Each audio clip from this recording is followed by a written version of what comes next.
Ashes preview time. We're a couple of weeks away from the start of the Ashes series. This is being filmed a little bit before that, so there's a possibility of a few things changing before we get going at Perth on November the 21st. With me, Anthony McGrath, Yorkshire's coach, Mick Lewis, Yorkshire's bowling coach, one a former England international, one a former Australia international. I'll start with Mags. There's a famous McGrath who says 5-0 every time an Ashes series comes around. Is it in the name? No, not from me. Yeah, I mean, obviously, I want England to do well, of course, and win. It's difficult to win in Australia. Sorry, we all know that. But I'm hopeful. I think a lot will depend on the injuries, particularly in the bowling department. But I'm hopeful that England can get the job done this time. Where do you sit, Mick? I think it's going to be a fascinating series. Obviously, last time Australia over here was the whole talk was about baseball, but going to Australia, it's a massive challenge. It's a big Everest to climb. I think it's going to be pretty close, but I think Australia will get up 3-2. Right. I mean, it's the last two home series here, it's been pair of 2-2s, and the last two series in Australia are 2 4-0s to Australia. From obviously what you're saying, you expect it to be much closer. Yeah, I think the first test in Perth's massive. If England can really target that and beat Australia in Perth, because Australia really pencils in two sort of venues here, obviously Perth and Queensland, because they're so unique with the wickets there. But I think if England make a real big focus to try and push Australia and try and beat them that first test, it really is game on them, because I think some of the next venues they go to, Adelaide, Melbourne, Sydney, I think it suits England a bit more than Australia. But yeah, we'll wait and see. I'll come on to the venues in a bit, because it's quite interesting the way that they're all structured with starting at Perth and not at Brisbane, for example. But are you happy with England's squad, first of all? Any surprises in there for you? Where do you sit? I don't think so. I mean, I know that you're going to want pace out there, but I think you've got to have skill as well. I think the big thing for England this time is, the coaching setup and the captain in Ben Stokes. I don't think they're going to be too influenced by things off the field, where I think other travelling England teams have been in the past. As we've said, it's a difficult place to go, and if you lose early on, the Aussie media and crowd can get against you, and you feel very isolated. So I think, having watched from the outside how Brendan McCullum and Ben Stokes go about it, I think they've got a bit of that siege mentality and a lot of belief. So I think they're going to try and fight fire with fire. So I think the start is important, but we've seen in other series, when they've gone behind, they don't panic. They tend to double down on what they're doing. So I think that could be vital in terms of the mentality of this group going to Australia this time. Who's in a better place heading into this series? Because England have had quite a tough series against India at home, drawn 2-2. Australia have lost the World Test Championship final and then went to the West Indies and won 3-0. Where do you see that? I think, if you talk from a physical point of view, I think Australia might be in better shape, where England's coming off quite a hectic summer. I think Matthew Potts, for example, has bowled a hell of those this year for Durham. He'll get a couple of weeks off and have to put his travel boots back on and go to Australia. So, people like him, he's had quite a high workload this year. Is that going to affect him in December, January? Time will only tell. But I think physically, Australia is probably in a little bit of a place, because I think they've got a little bit more time to prep. And from a skills point of view, England's been playing, so they're going to be in better shape from a skills point of view. But it's about getting out there and adapting and adjusting to the conditions out in front of you straight away, rather than wait for 2 or 3 tests. So it's going to be an important lead up for them, I think. There are quite a few interesting selection dynamics with the Australian squad at the moment, aren't there, and team, because you know, you look at Pat Cummins, for example, he's not 100% definite to be fit for that first test.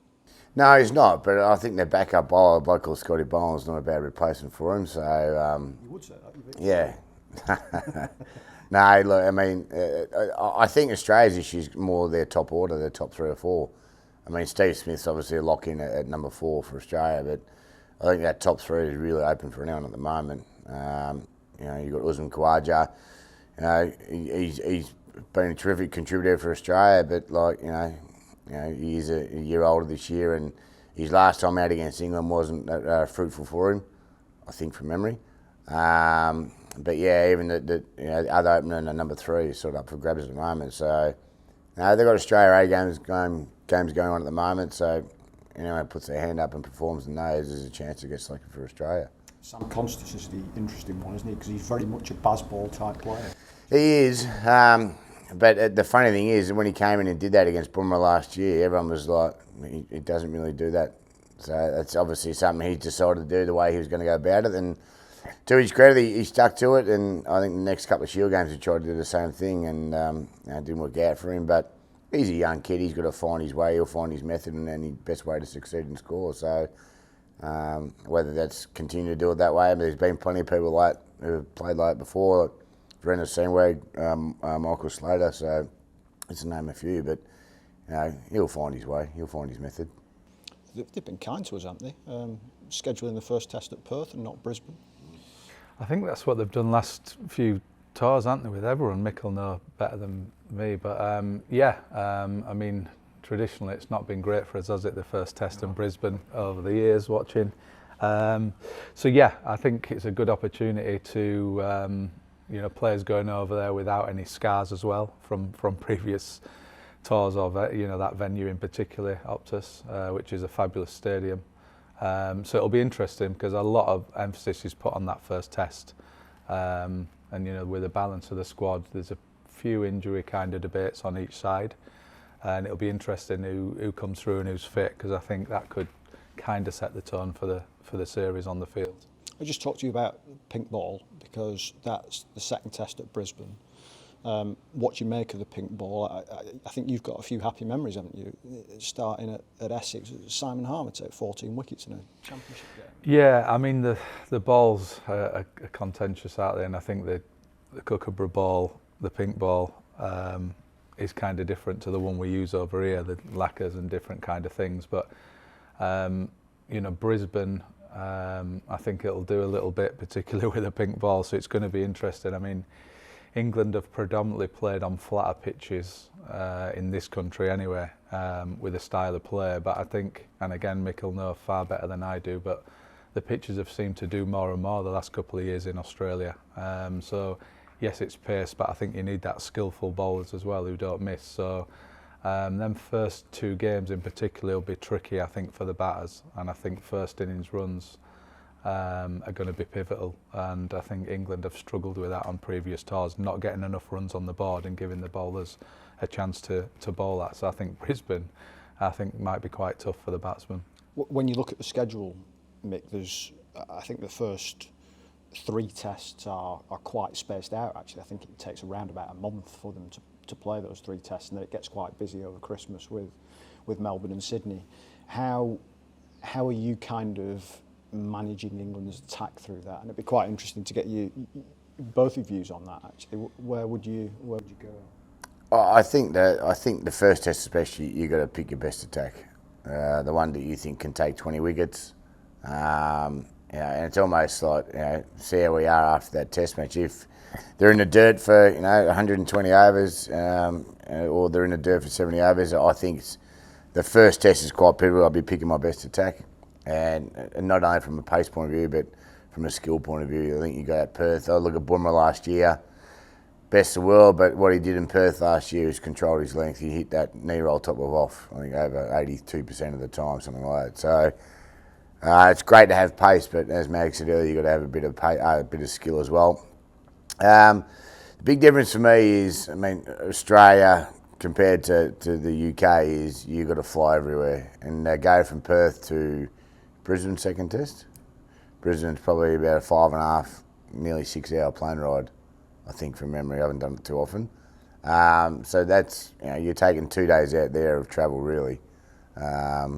Because by the time you get over there and the next day you probably use that as recovery. So if it is an 8-day break in between tests, you might reduce that. That might reduce down to 5 or 6 then from a bowling point of view. So I think they get through the first test, and Brisbane's an interesting venue because we call it the witching hour out there. So at dusk, that's when the ball starts to shift.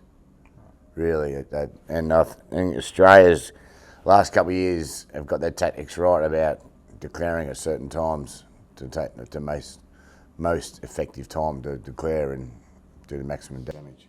So you're probably looking at your first test attack being certainly Archer and Wood in there. In an ideal world, you would think.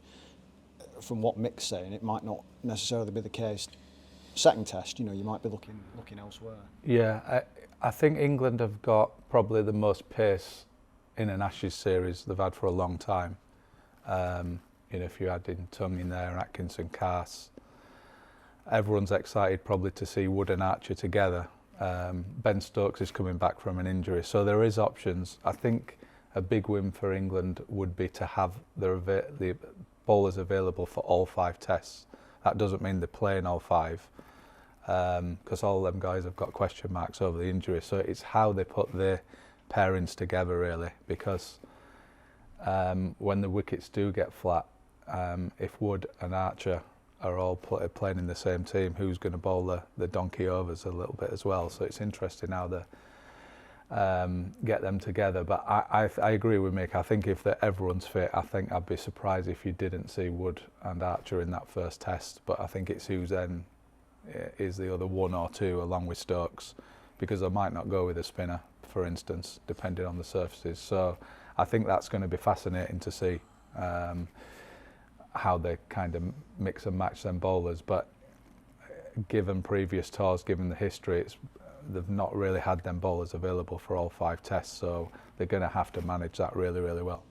In terms of there's a lot of talk about the seam attack, the pace, etc., etc. How key is the spin side of things with Shoaib Bashir, Nathan Lyon? Everybody knows about Nathan Lyon's quality, clearly. It's massive. It's, for me, he's the most integral cog in the Australian lineup. He controls his length, he controls his pace, he controls from one end, he controls the scoreboard. He can lock in for 25, 30 overs and go at less than 2.5 and over, which allows them, Australia, then to actually attack with their quicks from the other end. Nath's greatest strength, as I said, is his control length, but he gets bounce out there, Australia, and he can spin it as well. If he's available to play every test, he'll play every test. I think with England, Bashir, Jacks is the other spinner I think they're taking there. Is it Jacks? Will Jacks going there? Who's going to be the better one out of them? They might go with Will Jacks because I think he has got some skill, but he obviously adds to their batting depth as well. I think if England do pick a spinner, I think Australia will target that spinner because they know if they take them down, they've got to go back to their quicks then, which is probably what they want, get them into their third, fourth spells. So I think whoever the spinner they play out there in England, has massive chance to actually have a huge impact because I think Australia will be quite aggressive towards whoever that spinner is. Yorkshire involvement, Joe Root, Harry Brook. Joe Root, is he going to break Tendulkar's record?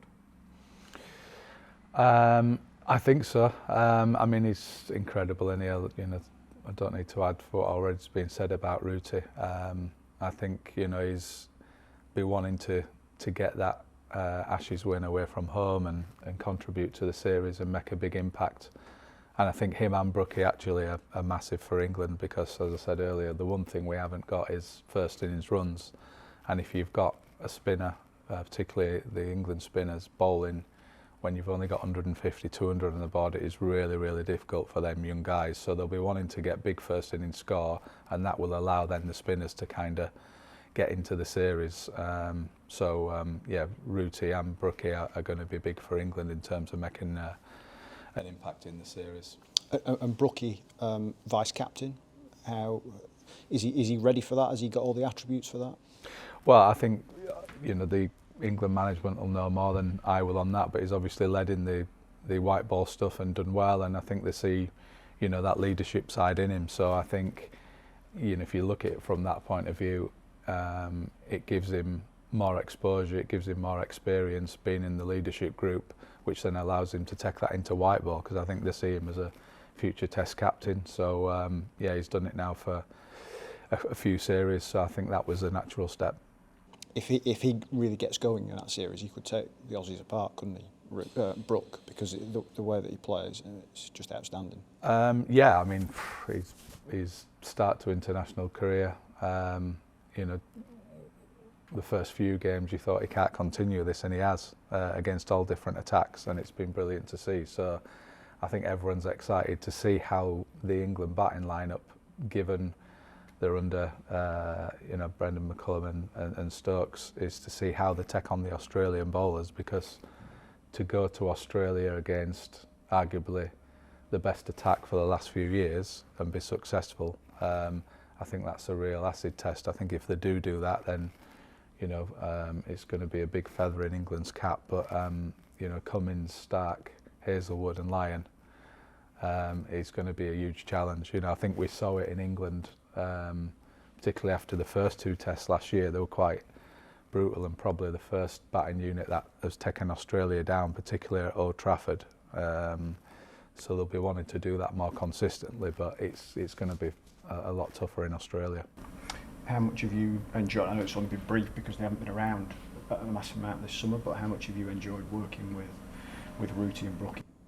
Yeah, I mean, we only had him for a short period here, but it was great to have them both around change rooms and just to talk about cricket. And I remember it was probably one session here when I think I was throwing to Rooty, and he sort of asked me, he goes, "What are you trying to do?" He asked him what I was trying to do.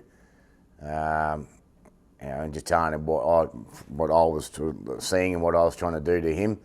It was great conversations with him. I mean, Brookie was brilliant. That game, he came in and it was like he hadn't been around in the change rooms. And they're both just brilliant to have around the kids. I mean, the kids, I mean, we don't have a lot of kids on the side, but we do. But they just engaged with them and spoke to them. So it was really nice to actually sit back and watch them actually engage with the kids as well. So, yeah, can't say much more really. What's your first Ashes memory? For early 90s, I think MCG. I think the late great Shane Warne got a hat trick there. I think was it Gladstone's? Well, Devon Malcolm was the hat trick ball. I think from memory, in the mid 90s. Yeah. Caught David Boone, I think, at short league. 93 or that. No, 93. You'll have to fact check that for me, but I reckon I'm right. What's your... Even though, and probably the Ashes game here in 1981, obviously I wasn't at the ground, I don't remember it when it was going on, but we had a video recording at home of that series, and I just remember watching it so much growing up. You know, England against the wall and both of them coming in and getting 100 and whatever, and Bob Willis getting the wickets. I think that was the first real Ashes, you know, moment that stuck in my head. Just before I just go on to a couple of other things, going back to Yorkshire involvement, Matthew Revis in the Lions, how proud are you of that from his point of view, and how big a feather in his cap is that? Yeah, very proud. I mean, he's done it all himself. I think to come off a winter of a bad back and a stress fracture and having to, you know, be on limited overs and limited training, and you know, the way Mick's had to manage him with a medical department, you could see he was frustrated at times, because as a cricketer, when you've missed so much, you want to play. But I think that's allowed him to really focus on his batting as well. And you know, we said to him back in the winter, we want you to play as much cricket as you can, but you're going to have to work with us because you can't play every game. So I think once he got his head round that, and then you could see his confidence growing through the year. Really, he's a big man, but I think we challenged him on his body language and being really aggressive and be on the front foot when you're out there, whether that's when you've got the ball in hand or when you bat. And I think we saw him grow, and I think that innings at York, I think it was a catalyst really. He got a 90 odd the week before at Trent Bridge. but winning us that game at Essex, I think from that point, you know, he really grew and grew, and he's been so consistent. And I think he's a massive ceiling. He can get to anywhere he wants to be, and I think the whole team staff are delighted that he's been recognised with a Lions tour. When this goes out, you'll probably be back in Australia. Quite a few of the Yorkshire lads and girls going out there this winter. How big a thing is that for their development, playing grade cricket? I know you've got a training camp, haven't you, post Christmas? Yeah, I think it's massive, and I'd actually, besides the cricket side of it, I think just going out there and learning the fem for yourself, actually growing up, being out of your comfort zone, not being around family or close friends or anything like that, and developing new relationships and learning how to communicate and figure things out for yourself. For me, that's the biggest. That's a great learning part of life, really. You know, I think sometimes as professional cricketers, we do tend to live in a little bubble and we get everything given to us on a platter sometimes. But when you have to go out there and fend for yourself, cook for yourself, do your own shopping, do your own washing, you know, making sure you're paying your bills on time, that sort of stuff. I mean, that's you know, adult sort of stuff, and for them to have that opportunity and chance to actually go out there and live a little bit rather than get everything done for them, I think that's great learnings for them. And then I think you'll find that the cricket side of it will probably be a more relaxing time for them. So yeah, I think it's a great opportunity, and I think it's brilliant they're all going out there. You'll have done that a few times as a player yourself. Was the one kind of winter that stood out for you at all? Places you went or things like that? I don't think there's one. I think, as Mick said, it's a culmination of stuff, really. I think Australia is a brilliant country to go to as a cricketer. I've been lucky enough to see it when I was at Essex, the Melbourne camp. I mean, the players get a chance to work and train at a $50 million facility. So we're very lucky to have that link up with a Victorian squad. You know, the weather's fantastic, but as Mick said, it's the life skills out there. It's what builds up the resilience. So having done it myself through the winter, I think any chance you get, you know, to do that and get away from, you know, I guess the hectic schedule in the English county season, it can only help you as a cricketer, but as a person as well. So the men's and ladies players that go over this winter will be in for a treat, and I'm sure, you know, they'll embrace it as fully as possible, and it'll help them develop both sides. Can I just get you to change jobs for a second from bowling coach to travel advisor? There's going to be a few Yorkshire fans going out to Australia this winter. They'll be turning up in Melbourne for Christmas. If you've got a few days in Melbourne, what would you be advising them to do? To your house, Mickey, you've got a big enough house to get people in. I can only fit 30. There's probably a bit more than that. Look, that time of year, Melbourne, it'll be buzzing. I think around the inner city, leading up the Box Day especially, it'll be pretty exciting. But I'd try, if I was them, I'd try and get out to the wineries, either out to the Yarra Valley, or I'd try and get up, you know, towards Yarra way to a place called Mitchelton. You can catch a helicopter up there and land and have a feed and stay the night, stuff like that. So I'd be enjoying the wineries in Melbourne if I was them. Look, it's going to be an exciting time, and actually one thing about Melbourne, they can actually swim in the oceans because we have big sharks, but they're not as big as on the west coast. Would you be doing that? No. The wineries, but not the sharks. What does Christmas Day look like for you guys in Australia? I haven't even thought about it yet, to be honest. I just generally go with the flow, and my family, we don't do Christmas Day because everyone else is busy doing their other things with their own family and stuff like that now, so we try and do it a couple of days beforehand. Last couple of years we've actually gone to the pub and had a meal there and a few beers, so don't have to worry about anyone cooking, so it suits me fine. That'll do for the Ashes preview stuff. Aside from a prediction, Mick said 3-2. What are you saying? I'm going to go 2-1 England. 2-1 England. Just from a Yorkshire side of things, it's been your moment of the summer. We've spoken to you a lot about it in review, in the last few weeks and what have you. But difficult to be. I think I'd probably go with the first win here, first game back at Headingley against Worcester. Given it was the first game at home, coming back to the club after so long, to win by a record margin, I think that was a pretty special game. And Mick, your first summer at Headingley, how have you enjoyed it? Loved every minute of it. Everyone at the club's been super nice, super embracing. The players have been brilliant. Obviously, I've worked with Mags before, formerly at Essex, and the new staff have got here. The medical staff have been brilliant. Johnny Sadler, all those. He did steal my thunder. I was going to say the first win at Headingley, but I think their last game here against Durham, where we had 79 minutes of madness, the second innings, was brilliant to watch, and just to watch the joy in their face when they came off. Last game of the year made that night even more enjoyable. Magic. So one man's going to be happy at the end of this series. Mick's going to be disappointed. That's the end of the Ashes preview show.